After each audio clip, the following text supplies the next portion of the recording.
This is where the balloons drop, the fireworks go off, the awesome rolling toolbox art. The plans are complete. They have been uploaded to the store for you to go directly there, purchase, and download immediately. This is by far the most difficult plans I have drawn, including houses, trying to put all of the information that I thought would be necessary. When the demand for these plans started 2 years ago, and I said, no, I did the videos, just design your own and to fit your trailer. But the demand kept coming and coming, and I started looking at it and thinking, how am I going to communicate this information in a set of principal plans? Well, it took a couple of 100 hours, but it is done. 21 rich pages filled with information. I did a color-coded page that I color-coded each box, and then did the color coding on the layout on the plywood so that you can see how many pieces of plywood it takes, what thicknesses. Each kind of thickness of plywood has its own color, and I have the keys. Of course, an index to each of the indicators of what they are, and then elevations, and then into the details of each box, the details of each drawer. And of course, when I designed it, the plans, I took the actual trailer that I had built with the modifications that I did over time, and then also what I would do if I were rebuilding it. And so I was able to slim it down, make it better.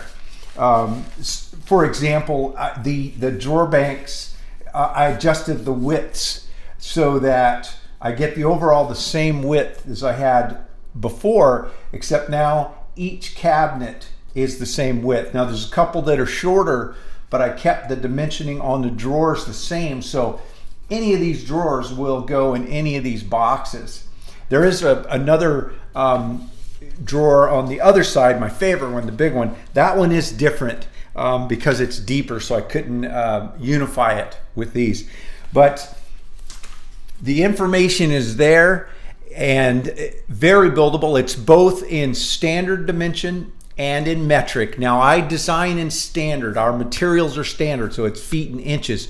So I did the conversion to metric, allowing the computer and the builder's calculator to do the exact conversion with some rounding. So half inch plywood converts to, I think it's 12.7 or something like that. So that rounds to 13, and 19.2 on 3/4 plywood goes to 19. But I also checked in with one of my workbench guys from a metric company and found that their plywood there is 13 and 19. So those conversions were good. But I still want to say to the metric folks, the standard dimensions are there, and they're how it's designed, and the conversions are there with the rounding. So you may have some slight adjustment there. So just pay attention to that stuff.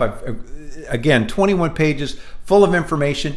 I have spent a lot of time, I printed them up.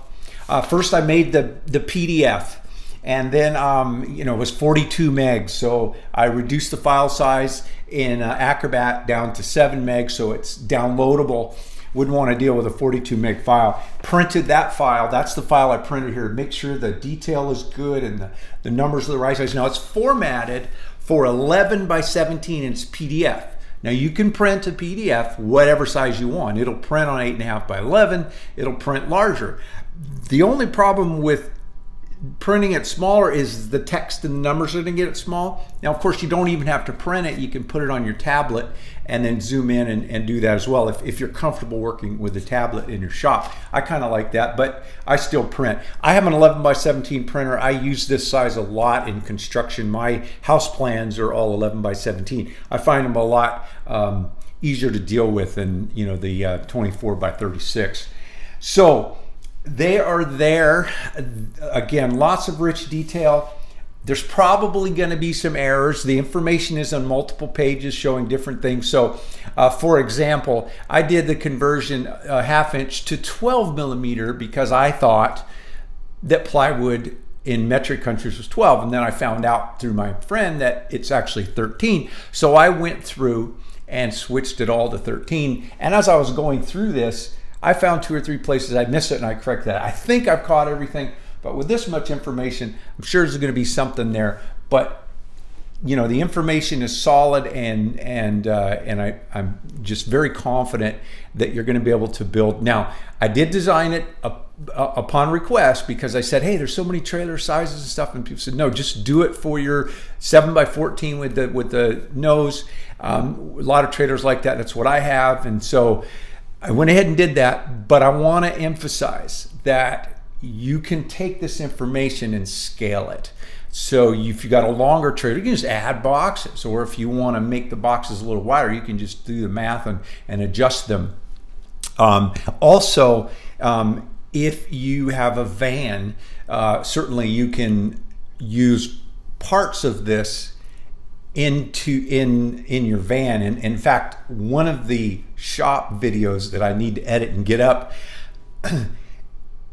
is a contractor in Hawaii that actually used these ideas in his Dodge van, and so it was really neat to see what he had done. So these plans can be adapted for box trucks, vans, trailers, but more important for little shops, for garage shops. If you've got the 1 or 2 car garage and you want to have this stuff in there so you can just pull the cars out and have your shop ready to go, this would be perfect for that. These will adapt perfectly in that situation.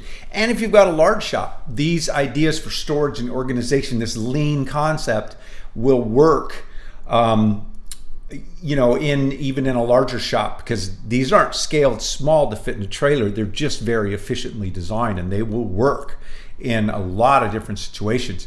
So share this video with others. Tell people about the plans. Let's make them a success. They've been a lot of work. I'm selling them, I put them up there for $20. I think that represents about 2 cents an hour for the time put into them, but it was labor of love. And I know that these lean ideas are going to help you be more efficient in your contracting business, or if you do the weekend work around your own house, a lot of these things, so you can work on your own house and have your own projects at home. These kind of things can work in a lot of different situations.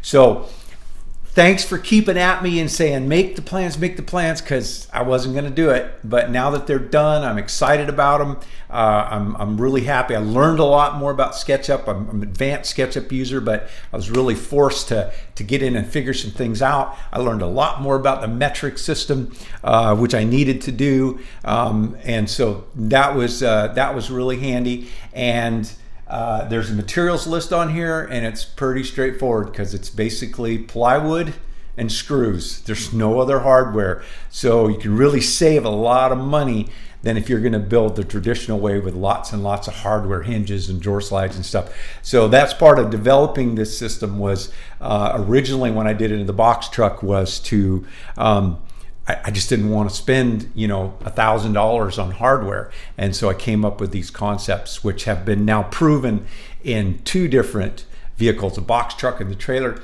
And what's up next is I've got my new trailer being manufactured. It's smaller than this one, and I'm going to take this design and modify it to fit in there. And I'm not expecting to do plans for that. I think these plans are solid and that they can be scaled for any size trailer, truck, van, house, shop, garage, whatever. I think that the information is there, the concepts are there, and there's a lot of really cool stuff. So I will look forward to hearing from you guys and find out what you think. Thanks for taking the time to watch. Have a great day.